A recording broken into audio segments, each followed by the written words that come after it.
ఇదిగో బాబు, ఒక్క నిమిషం. మేము సూర్యపట్నం నుంచి వచ్చాం. కలెక్టర్ గారిని కలిసి ఈ పిటిషన్ ఇవ్వాలి. ఇంతమంది వెళ్ళడం కుదరదండి. ఎవరో ఇద్దరే వెళ్ళాలి. అయినా ఇప్పుడు ఆవిడ చాలా ముఖ్యమైన డిస్కషన్లో ఉన్నారు. హరిశ్చంద్ర ప్రసాద్ గారు వచ్చారని చెప్పండి. సరే, ఓ స్లిప్ మీద రాసివ్వండి. నోనో, పొలిటికల్ ప్రెషర్ ని మీరు కేర్ చేయాల్సిన పని లేదు. మనకి లా అండ్ ఆర్డర్ ముఖ్యం. గూండాయిజం మీద మీరు ఎలాంటి యాక్షన్ అయినా తీసుకోండి. ఏ ప్రాబ్లం వచ్చినా నేను చూసుకుంటాను. It's a burning problem. We should do something about this. Madam, Suryapatnam నుంచి మీకోసం ఎవరో రైతులు వచ్చారు. మీకేదో పిటిషన్ ఇవ్వాలట. వాళ్ళని వెయిట్ చేయమని చెప్పు, నేను తర్వాత మాట్లాడతాను. అలాగే మేడం.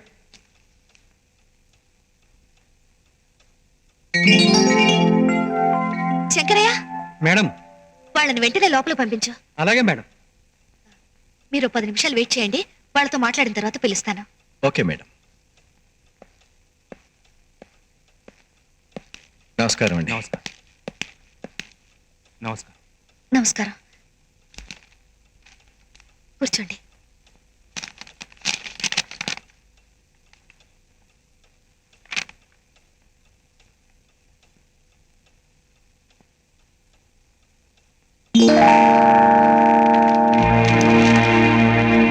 అన్న తండ్రి మాట లెక్క చేయని వాడు ఒక పరిపాలనాడు.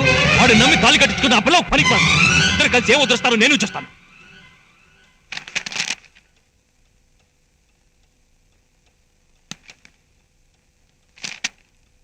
మీ మండలానికి సాగర్ డ్యాం నుంచి నీళ్లు వదలమని పిటిషన్ ఇచ్చారు.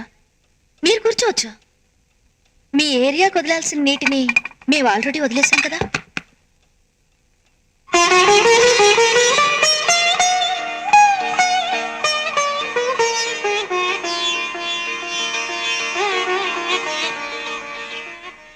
మీ కాలువకి సంవత్సరానికి 5 నెలలు నీళ్లు వదలాలి.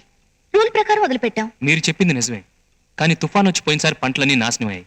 అందుకని మళ్ళీ నాట్లు వేశారు. మీరు ఇప్పుడు డ్యామ్ తెరిస్తే రైతులందరికీ ఉపయోగకరంగా ఉంటుంది. నిజమే, కానీ రూల్స్ కి వ్యతిరేకంగా మీ ఒక్క మండలానికి మాత్రమే నీళ్లు వదిలిపెట్టడం కుదరదు కదా. మండలం ఒకటే కాదంటం లేదు, కానీ ఆ మండలంలో 126 గ్రామాలు ఉన్నాయి. ఆ గ్రామాల్లో 2 లక్షల మంది జనాభా ఉన్నారు. వాళ్ళ ఆకలి గురించి ఆలోచించండి. మీరు చెప్పింది నాకు అర్థమైంది, కానీ ఈ సమస్యని...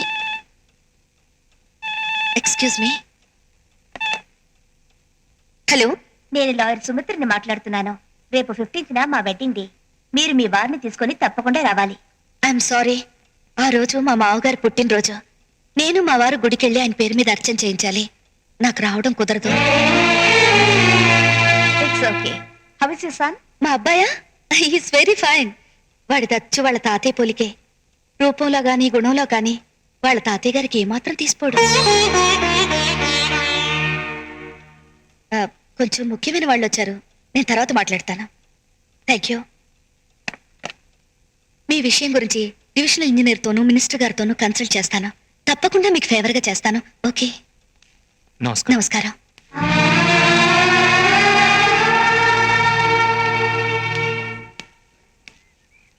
ఏదేమైనా కలెక్టర్ గారు చాలా తెలివైన వారయ్యా. అటు అధికారాన్ని ఇటు మమకారాన్ని ఒకేసారి చూపించారు. నేనన్నీ గమనిస్తూనే ఉన్నానయ్యా. జిల్లా కలెక్టర్గా హుందాగా నడుచుకున్నారు. మీ కోడలుగా కాళ్ళకు నమస్కరించి మీ ఆశీస్సులు తీసుకున్నారు.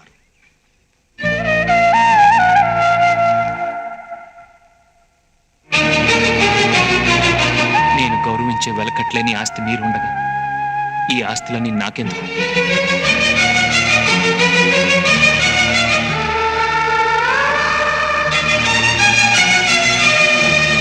వెళ్ళండి, ఎక్కడికైనా వెళ్ళి దిక్కుమాలి బతకండి. వెళ్ళండి. ఈ సంవత్సరం మన స్కూల్ని జూనియర్ కాలేజ్ చేసే బాధ్యత నాది. Thank you sir.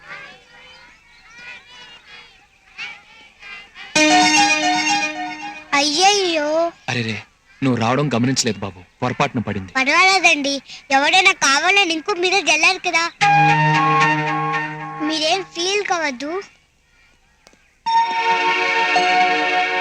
ఇంత చిన్న వయసులో ఎంత పెద్ద మనసు. సూర్యవంశంలో పుట్టిన బిడ్డకి పెద్ద మనసు కాక చిన్న బుద్ధులు ఎలా వస్తాయి బాబు? అవునయ్యా, ఆ కుర్రాడు మన భానుప్రసాద్ గారి కొడుకు.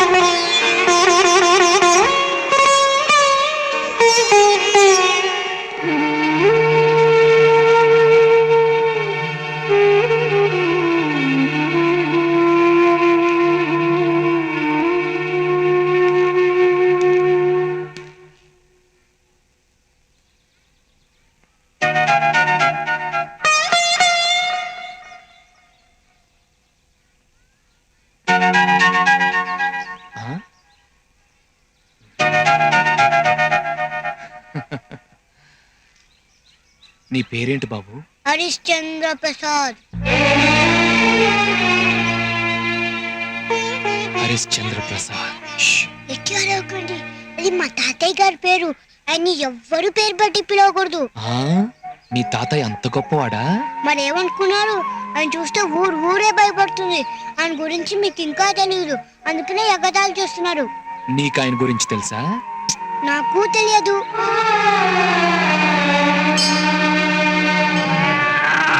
హాయ్, ఏనుగు ఏనుగు ఏనుగు ఏనుగు ఏనుగు ఎక్కుతావా? రా. ఏనుగు ఏనుగు ఏనుగు ఏనుగు ఏనుగు ఏనుగు. ఇదిగో బాబు, ఈ కుర్రాడిని ఒకసారి ఏనుగు ఎక్కించు.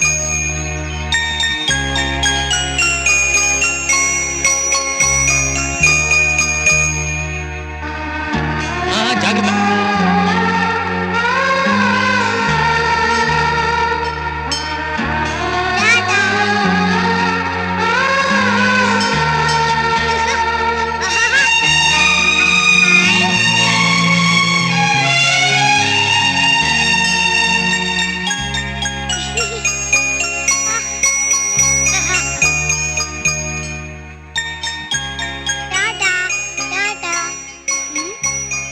అవును, నా కోసం ఇదంతా చేస్తున్నారు.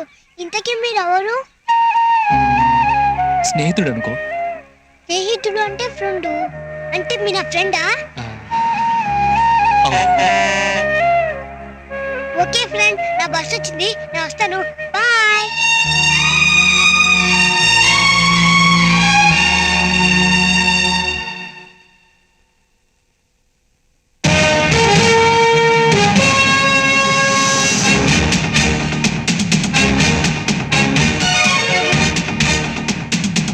నమస్కారం.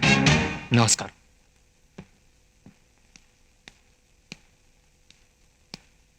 కూర్చోండి.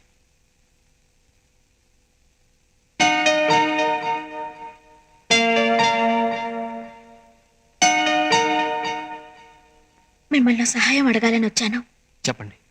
ఆయనకి బిజినెస్ లో బాగా నష్టం వచ్చింది. ఫ్యాక్టరీ మూసేశారు. 6 నెలల నుంచి ఖాళీగా ఉన్నారు. మీ షుగర్ ఫ్యాక్టరీకి మార్కెటింగ్ మేనేజర్ కావాలని పేపర్లో ఇచ్చిన ప్రకటన చూశాను. ఆ ఉద్యోగం మా ఆయనకి ఇచ్చారంటే మాకెంతో మేలు చేసిన వారవుతారు. స్వప్న, నువ్వు వెళ్ళి ఆవిడ కాఫీ తీసుకురా. నా కంపెనీలో మీ వారు పనిచేయడం చిన్నతనంగా మీరు ఫీల్ అవ్వకపోతే నాకేం అభ్యంతరం లేదు. రేపే ఆఫీస్కి రమ్మనండి, అపాయింట్ చేస్తాను. థ్యాంక్స్.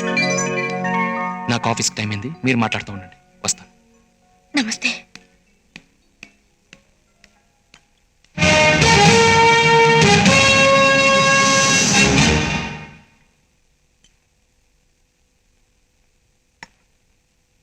చూసారా, కాలం ఎంత వేగంగా తిరుగుతుందో.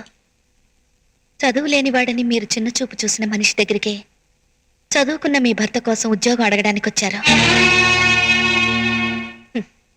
ఆ రోజు ఆయన్ని ఎవరికైనా పరిచయం చేయడానికే నామూషిగా ఫీల్ అయ్యారు. కానీ ఈరోజు ఆయన పరిచయం కోసం ఎంతో మంది విఐపీలు ఎదురు చూస్తున్నారు. పని పాట లేని పల్లెటూరు బయటను అవమానించారు. ఆయన ఈరోజు ఎంతమంది ఎంఏలకు ఎంబీఏలకు ఉద్యోగాలు ఇస్తున్నారో తెలుసా? నేను మిమ్మల్ని ఎత్తిపొడవడం లేదు, ఎదుటి మనిషిని తక్కువగా అంచనా వేయడం తప్పని చెప్తున్నాను. సాధారణంగా ప్రతి మగాడి విజయం వెనక ఒక ఆడది ఉంటుందంటారు. కానీ ప్రతి ఆడదాని విజయం వెనక ఒక మగాడు ఉంటాడని ఎవ్వరూ చెప్పలేదు. బట్ నేను చెప్తున్నాను, నా విజయం వెనక నా భర్త ఉన్నాడు. ఇప్పుడు చెప్పండి, నేను చదువుకున్న మూర్ఖురాలా లేక మీరు చదువుకున్న మూర్ఖురాలా? నా మాటలు మిమ్మల్ని గాయపరిస్తే నన్ను క్షమించండి. మీ వారికి తప్పకుండా ఉద్యోగం ఉంటుంది. మీరు నిశ్చింతగా వెళ్ళిరండి.